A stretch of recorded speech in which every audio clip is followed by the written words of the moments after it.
Okay, simplified form of each expression. This happens to be a perfect square of 13 times 13, so we get that. I mean, you could look at it like this. You could look at it as saying the square root of 13 times 13, and then say, oh, if I see it in there twice, as I say, you can bring it out once, okay, as a 13. Now, when you do that, when you take the square root, the root's not there anymore. You shouldn't be seeing that root symbol anymore. Now, you can look at this one two ways. I'm going to show you moving across the page how you can think of it, and then down the page as well. If you were going across the page, you could say that's the same as the square root of, and we can simplify the fraction inside. 25 over 100 is the same as 1 over 4.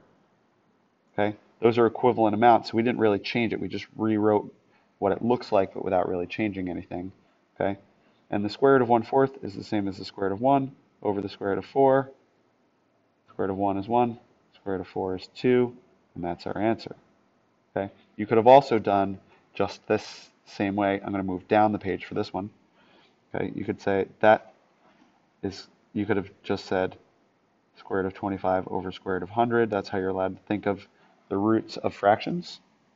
And then say, okay, if that's the case, then square root of 25 is 5, and the square root of 100 is 10, and that fraction simplifies down to 1/2.